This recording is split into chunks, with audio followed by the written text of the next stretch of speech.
The woman who fixed our boiler had once moved 40,000 people out of a city while it burned, and she never told a single one of us.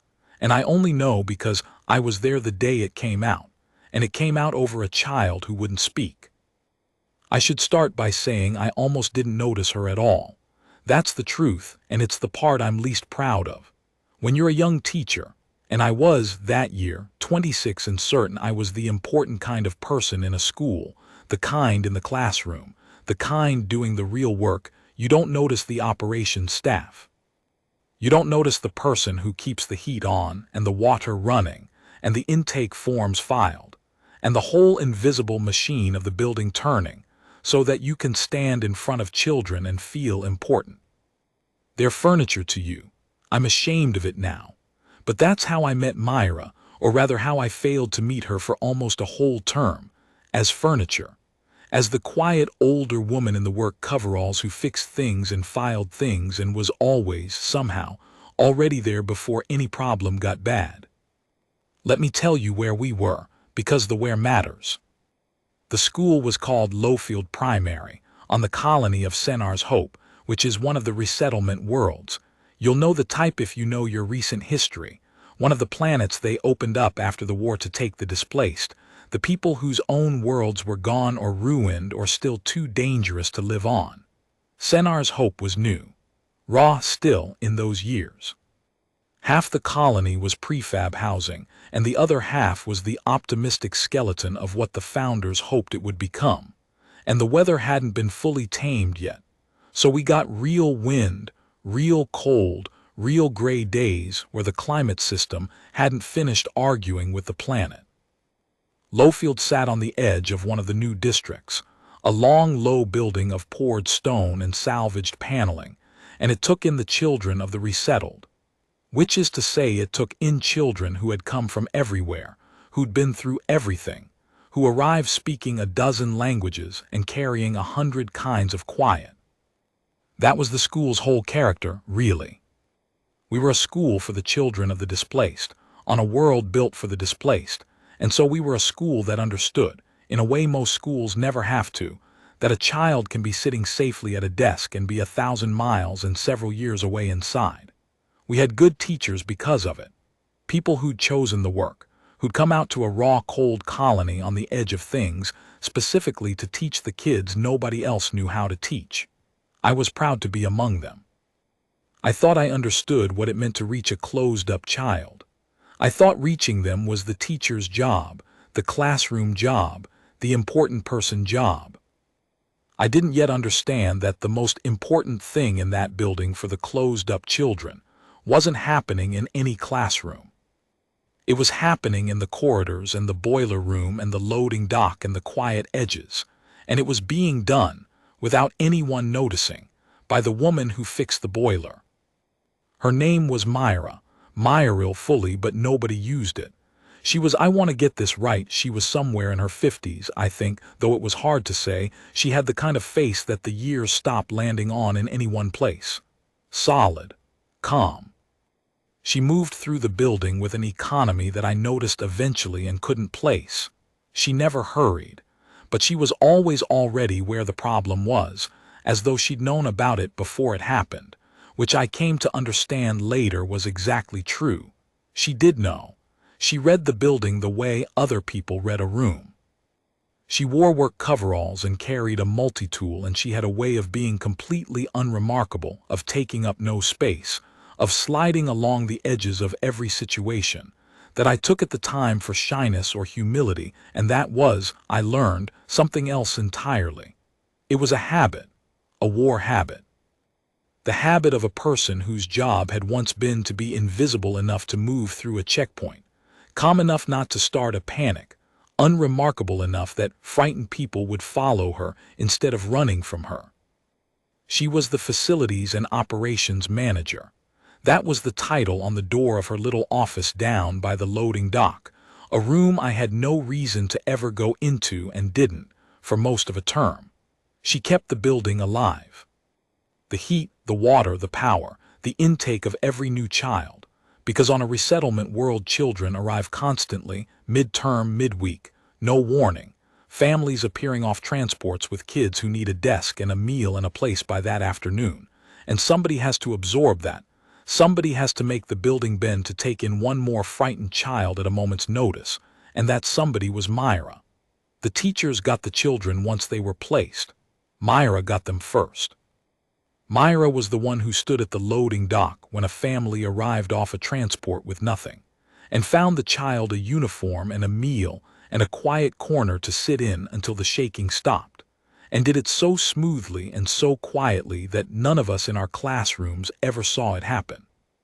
We just got children who were, somehow, already a little bit okay by the time they reached us. I thought that was luck. I thought resettled children were just resilient. I never once asked who was doing the work of catching them before we ever saw them. I saw it once and only by accident, and I didn't understand what I was seeing until much later. I'd come down to the loading dock looking for supplies, the wrong door, lost in my own building the way you are in your first year, and I came around a stack of crates and there was Myra, crouched down to the height of a child, and there was a child new, just off a transport. You could tell by the way the family stood clustered and lost behind her, by the particular gray exhaustion of people who have been traveling toward an unknown for a very long time. A little girl, maybe 5, frozen, the way the frightened ones freeze, not crying, just locked, refusing to come in through the doors of one more strange building in one more strange place. And Myra wasn't coaxing her. That's what stopped me. Every instinct a teacher has is to coax, to reassure, to say it's all right, come on, it's safe here. Myra did none of it. She was crouched at the child's level, not touching her, not even quite facing her, angled slightly away, the way you sit beside a frightened animal rather than squaring up to it. And she was doing something with her hands, some small unhurried task, sorting something, a box of the little uniform pins maybe, doing it slowly and openly where the child could watch, and she was talking, but not to the child. She was talking about the task. Murmuring about the pins, this one goes here. This color is for the younger ones. Look how many there are, a low steady stream of nothing words about an ordinary small thing, and she was leaving a space. That's the only way I can describe it. She was making herself calm and busy and unthreatening and interesting, and leaving a child-sized space of safety beside her, and not asking the child to come into it, just leaving it open and waiting. And the little girl came. While I watched, the frozen child unlocked, one small step at a time, drawn not by any coaxing but by the absence of it, by the simple magnetic pull of a calm adult doing a calm thing and not needing anything from her. And she came and crouched down next to Myra and looked at the pins. And after a while she picked one up, and Myra said something to her about it, easy. And the child's family let out a breath I could hear from across the dock. And I understood that I had just watched the most skilled piece of work with a frightened child I had ever seen, and that it had been done by the woman who fixed the boiler in a loading dock, where no teacher would ever see it, and that she had not seemed to regard it as anything at all. It was just intake. It was just her job. She caught them as they came off the transports, one terrified child at a time, with a technique so practiced and so invisible that we upstairs in our classrooms thought the children simply arrived resilient. I should have asked her then where a person learns to do that. I didn't. I found my supplies and went back upstairs to my important work. It would be the silent boy, months later, who finally made me ask. I want to tell you about the boiler, because the boiler is how I first actually saw her, the first crack in the furniture. It was deep winter, the planet's first real winter that I'd worked through, and the heating failed. Catastrophically in the night, the whole building's boiler, and on a world that cold, a school full of small children with no heat is not an inconvenience, it's a danger, and the founders' optimistic infrastructure had no backup yet. I came in early that morning, frightened, sure they'd cancel the day, and I went down toward the cold, dark school and found, instead of cancellation, a building that was already getting warm, and Myra in the boiler room, alone, covered in grease. Having been there, I later learned, since 2 in the morning, holding the entire heating system of the school together with salvaged parts and what I can only describe as conversation, because she was talking to the machine, low, steady. The way you talk to a panicking animal, easing it back to life. I stood in the doorway and watched her, and I said something useless like, "Is it going to work?" And she looked up at me, this grease-streaked, exhausted older woman, and she gave me a small, tired smile and said, "It always works. You just have to know what it's actually afraid of," and went back to it. You just have to know what it's actually afraid of. About a boiler. I laughed at the time. I thought it was a charming thing to say about a machine.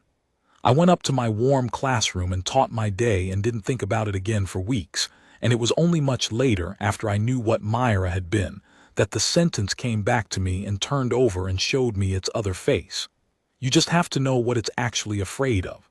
That wasn't a thing she'd learned about boilers. That was a thing she'd learned about people, about frightened people, about how to bring a panicking thing back from the edge by understanding the fear under the behavior. And she'd carried it out of a burning city and into a cold boiler room on a resettlement world. And she applied it to everything, the machines and the children both, and not one of us knew where she'd learned it. Because here is the thing I have to tell you about Myra, the thing that's the whole shape of this story. She never said. In a school full of people who'd chosen to work with the displaced, in a colony built entirely out of the war's aftermath, surrounded every day by people processing their own histories openly, talking about where they'd come from, what they'd survived, Myra said nothing. Ever. She had a past with a wall around it, and she'd built the wall so well, so unremarkably, that you didn't even notice the wall was there. You just noticed that you knew everything about everyone else and nothing at all about the calm older woman who fixed things, and somehow it never seemed strange, because she was so good at being furniture, so good at taking up no space, so good, I understand it now, at being invisible, which had once been the most important skill she had, the skill that had kept 40,000 people moving when panic would have killed them all. I'll give you one small picture of how invisible she was to us, because it shames me, and it should. We had a staff room, the teachers, where we ate and complained and felt important together, and one afternoon the talk turned, as it often did at Lowfield, to the war somebody's posting near the old front, somebody's cousin who'd flown evacuation runs, the casual trading of proximity to history that people do. And we went around, more or less, the way you do, each of us offering our small connection to the great event that had made the world we lived in. And Myra came in.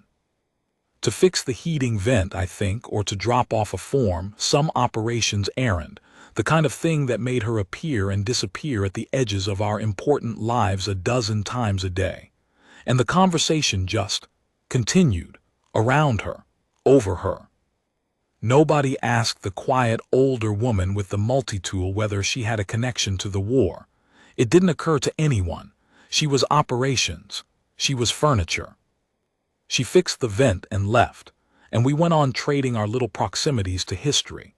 And the person in the room who had actually carried 40,000 human beings out of a dying city with her own 2 hands and her own steady voice fixed our heating and slipped out and said nothing. And we never knew. And she never told us, and she preferred it that way. I've thought a great deal since about why she preferred it. I used to think it was modesty or trauma, the not wanting to speak of it that the deeply wounded have, and some of it was that. But I came to understand there was something else underneath, something I find almost unbearable now. She kept the wall up not only to protect herself. She kept it up because being unremarkable was still, even in peacetime, even on a quiet colony, the thing she was for. A person who has learned to be invisible enough to move 40,000 frightened people through checkpoints does not stop being invisible when the war ends. The invisibility becomes who you are. And she had turned it in peacetime toward the only thing left that needed it, toward the frightened children coming off the transports, who needed exactly what the 40,000 had needed, which was a calm, unremarkable adult who asked for nothing and could be followed safely out of fear. She was still doing her old job.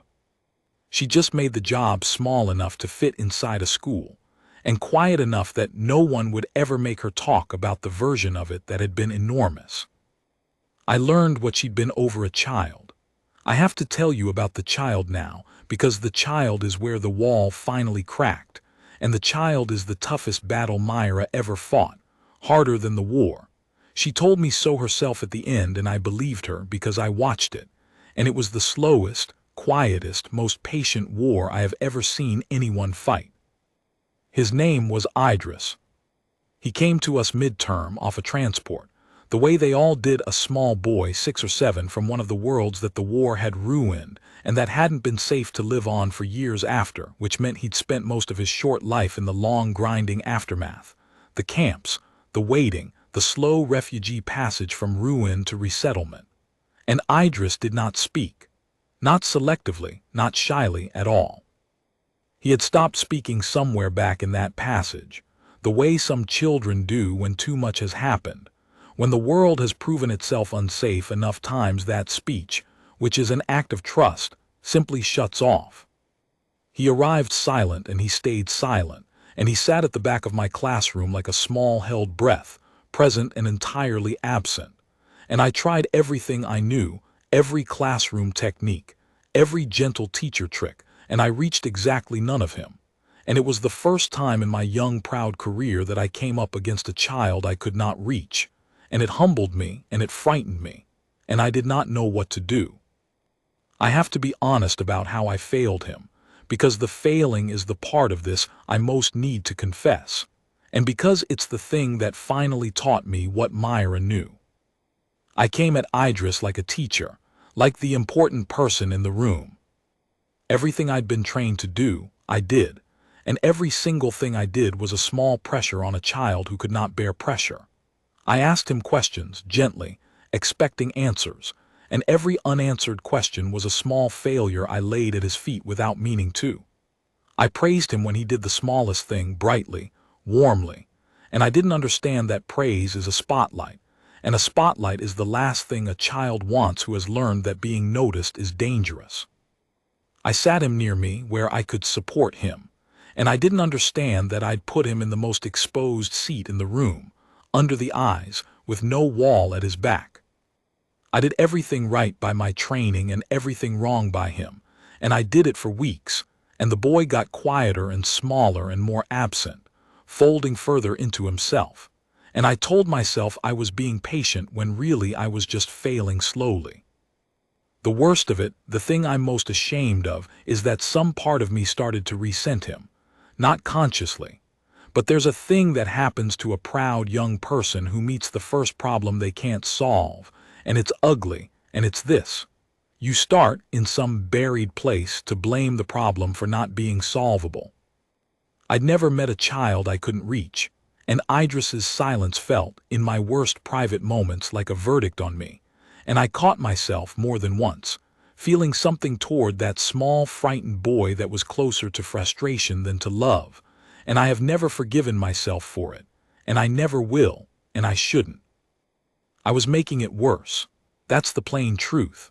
Every day I worked on Idris with all my training and all my pride, I made him a little worse, because everything I did was about getting something from him, a word, a response, a sign that I was reaching him, that I was the important person doing the important work.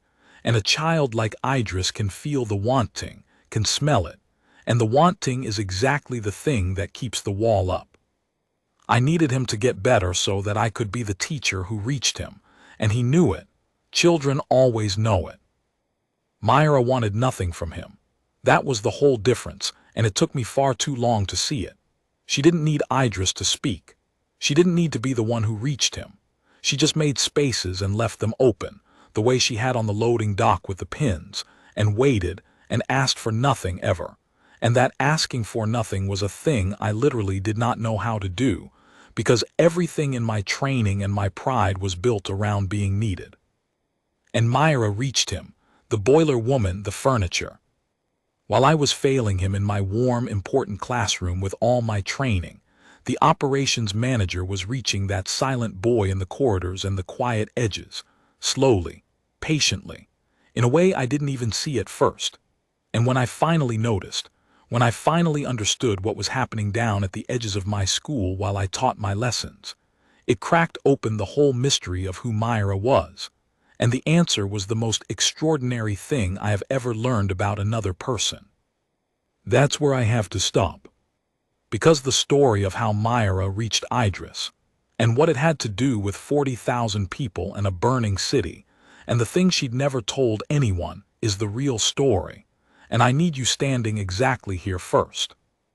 In a cold school on a raw new world, with a young teacher who thinks the important work happens in the classroom, and a silent boy at the back of the room, and a quiet woman down by the loading dock who fixes things, and knows what they're actually afraid of, and has never once, in all the years since the city burned, told a living soul why. I found out how she was reaching him because I followed him. That's the plain truth of it. I'd failed Idris for weeks, and one gray afternoon, at the end of a day where I'd watched him fold a little further into himself under my well-meaning attention, I saw him slip out of the classroom at dismissal and not go toward the buses with the others. And some instinct shame, mostly, the need to understand my own failure, made me follow him, quietly, down through the school toward the parts of the building I never went, down toward the loading dock and the boiler room and the quiet edges. And that's where I found him, and that's where I found out. He went to Myra. Not dramatically. He didn't run to her or speak to her. He didn't speak to anyone. He just went down to the operations end of the building, to a corner near her office where there was an old workbench, and he climbed up onto a stool that was clearly his stool, that had clearly been his stool for a while. And Myra, without looking up from whatever she was mending, slid a second small task across the bench to him, some simple sorting thing. Washers into sizes, the kind of busy work that means nothing and occupies the hands, and the silent boy began, gravely, to sort them. And neither of them said anything. And I stood back in the corridor where they couldn't see me, and I watched a thing I did not have the wisdom yet to fully understand, which was a frightened child and a quiet woman sitting together in the easy silence of two people who have agreed, without words, that nothing will be asked. That was it. That was the whole secret. She wasn't reaching him. That's what I'd gotten wrong, the thing my whole training had gotten wrong. You don't reach a child like Idris. Reaching is a thing you do to someone, and Idris had had enough done to him. What Myra did was the opposite of reaching. She made a place where nothing was done to him at all. A corner, a stool, a task that asked for nothing, a calm adult who wanted nothing, an easy silence with no questions in it. And into that emptiness, that safety, that complete absence of pressure, the boy could finally begin, at his own pace in his own time, to come back. She wasn't pulling him out of the dark. She was sitting at the edge of the dark with a light on, doing something useful and leaving the door open and waiting for as long as it took, asking nothing, the way she'd waited on the loading dock with the box of pins. I started coming down. I couldn't help it. I'd been so humbled by my own failure that I wanted to understand, and Myra let me. She didn't make a thing of it, just nodded at me the first time and slid me a task too. And so some afternoons there were three of us at that workbench, the silent boy and the quiet woman and the failed young teacher, sorting washers, mending things, not talking. And it was in those afternoons, slowly over weeks, that the wall around Myra finally began to come down, not because I asked. I'd learned by then not to ask, but because the same safety she made for Idris turned out to work on me, and on her, the safe silence loosening something in all of us. It came out in pieces, the way the true things always do. The first piece was the smallest. One afternoon Idris, sorting his washers, knocked the whole tray to the floor, a loud sudden clatter in the quiet, and I watched the boy freeze, the full freeze, the locked terror of a child for whom a sudden loud noise still means the world is ending. And I started to do the teacher thing, the it's all right, accidents happen thing, and Myra stopped me with the smallest movement of her hand. And she didn't reassure him either. She did something I'd never have thought of. She knocked her own tray to the floor. On purpose. A second loud clatter, deliberate, And then she looked at the mess of washers all over the floor, both trays, hers and his, and she said in the most ordinary voice in the world, "Well, now we both have to do it again." And something in the boy's frozen face broke, not into tears, into the very beginning of the very edge of something that might one day be a smile, because she had taken his terrible accident and made it nothing, made it shared, made it just a thing that happened to both of them that they'd fix together. And she had done it so quickly and so surely that I understood I was watching a person who knew exactly, precisely, what a frightened creature needs in the half-second after the loud noise. And that she knew it the way you only know a thing you have done 10,000 times.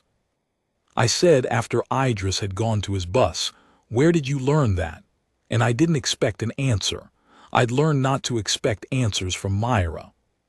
But she was quiet for a long moment, mending her thing, and then she said, not looking up, "You learn it when the noise is real." And that was the first crack. When the noise is real. I didn't push. The workbench had taught me not to push. But I held the sentence, and a few afternoons later there was another piece, and a few after that another, and over the slow weeks of that gray winter, in the safe silence of a workbench where a silent boy was slowly coming back to life, Myra told me in fragments, sideways, never as a story, always as small true things that escaped her, what she had been. She'd been an evacuation coordinator in the war. On one of the worlds that fell, not a soldier. She was very clear about that.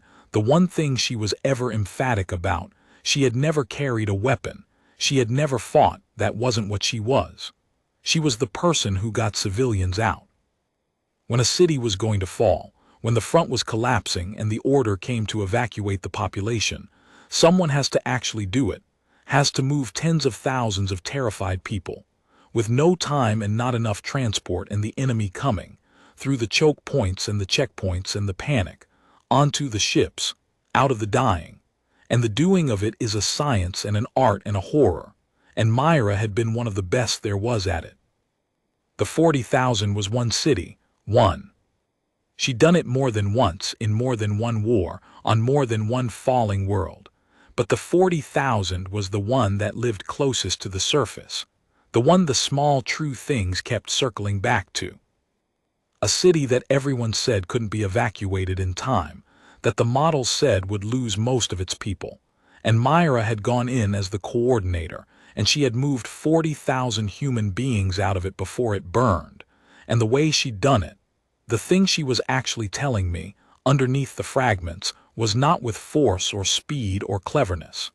It was with calm. She had made herself the calmest, most unremarkable, most followable thing in a panicking city, and she had understood, the way she understood the boiler, the way she understood Idris, what 40,000 frightened people were actually afraid of, which was not the fire. It was each other. It was the panic. It was the stampede, the crush, the moment when fear becomes a mob and the mob kills more people than the enemy ever could. And she had moved through that city like a slow, steady current, asking nothing, demanding nothing, just being calm and clear and certain enough that frightened people latched onto her and followed. And she had carried them out on the strength of her own unremarkable steadiness. 40,000 of them, out of the fire, onto the ships, into the rest of their lives. I was awed. I want to tell you I was simply awed, and I was, but there was something underneath the awe that I started to feel before I understood it, something in how Myra told it, a weight in the fragments that didn't match a story of success. 40,000 people saved. It should have been the proudest thing a person could carry, and she carried it like a wound, and it took me a long time and one last terrible piece to understand why. Because here is the thing about evacuating 40,000 people out of a city of 50. You don't get the other 10. That's where I have to stop. Because the last piece, the thing Myra finally told me, at the workbench in the safe silence, the thing that was the real reason she'd built the wall and kept it up and made herself invisible, and turned her whole enormous terrible gift towards sorting washers with a silent boy on a quiet colony at the edge of nowhere. That's the heart of all of it. And it's the thing that connects her to Idris in a way I never saw coming, and I need you standing exactly here first. at a workbench in a warm corner of a cold school, with a boy slowly coming back to life over a tray of washers, and a woman who saved 40,000 people telling the truth at last about the 10,000 she couldn't. She told me the last piece on the worst gray afternoon of that winter, when Idris had gone home, and it was just the two of us at the workbench, and I had finally earned, by months of asking nothing, the right to hear it. The 10,000 she couldn't get were not abstract to her. That was the thing I learned. People hear she saved 40,000 and lost 10, and they hear a statistic, a tragedy at scale, the kind of number too big to feel. Myra didn't carry it as a number. She carried it as faces. Because the way an evacuation actually ends, the way that city actually ended, is not that the ships fill up and leave and the rest is a sad abstraction. It's that there is a last ship, and a line, and a point in the line past which the people will not make it, and the coordinator, the calm, steady person everyone is following, is the one who has to stand at that point, who has to be the one who says the ship is full, who has to look at the faces of the people who followed her calm all the way through the fire, who trusted her, who got this far because of her, and tell them there is no more room, and watch the ships leave, and stay, for a while, with the ones who didn't make it, because she could not make herself leave them alone in the last of it, and then go, finally, because staying meant dying with them, and she had 40,000 others who needed her steady for the next city. There was a boy, she said. That's how she finally told me the thing under all the things.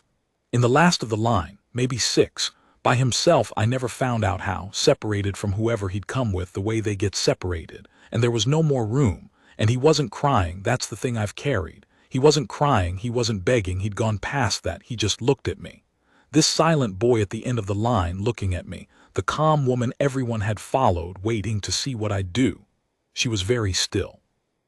And I couldn't do anything. There was no more room. I held his hand for a moment and then the line moved and I lost him in it and the ship left, and I never knew what happened to him, and I have seen his face every day for the rest of my life. A silent boy at the back of a line I couldn't make long enough. And I understood, all at once, the whole shape of it, why Myra was here, why she fixed boilers on a resettlement world at the edge of nowhere, why she turned the most enormous gift I'd ever heard of toward a corner and a stool and a tray of washers. She had spent the rest of her life since that city looking for the silent boy at the back of the line. Not him, she knew she'd never find him, but the ones like him. The silent children who came off the transports having been through the fire, the ones at the back, the ones who'd gone past crying, the ones nobody could reach. She'd made herself the catcher of them. She had taken her whole unbearable gift, the calm that had carried 40,000, and she had made it small and quiet and patient enough to hold one silent child at a time, because the one thing she could not do anything about was the boy in the line. And the only way she'd found to live with not saving him was to save, slowly, one at a time, for the rest of her life, every silent child she could find who reminded her of him. Idris was one of them.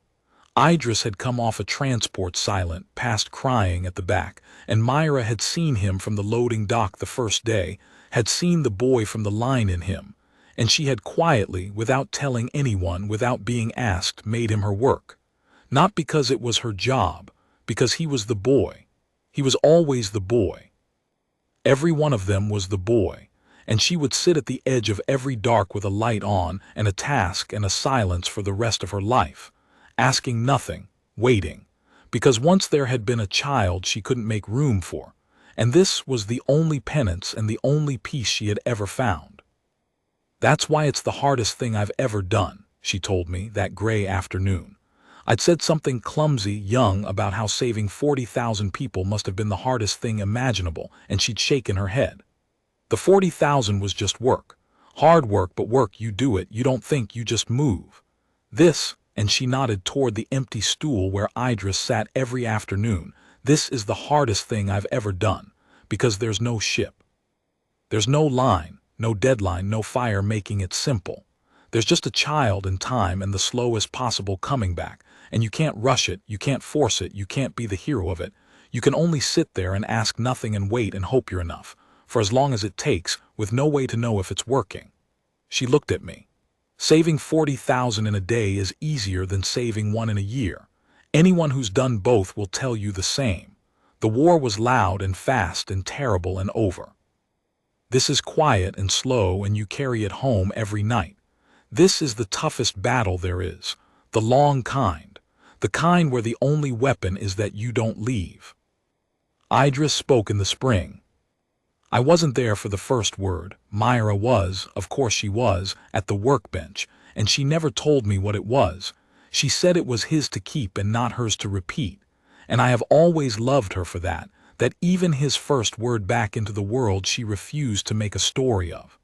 But I was there for the after. I was there through that spring as the boy came back, slowly, the way she'd known he would and the way I'd never have had the patience to allow. A word, then a few, then the small, ordinary, astonishing sound of a 6-year-old talking to himself while he sorted washers. And then, one day late, the most extraordinary thing I have ever heard in a school, which was Idris laughing. At something. A small thing.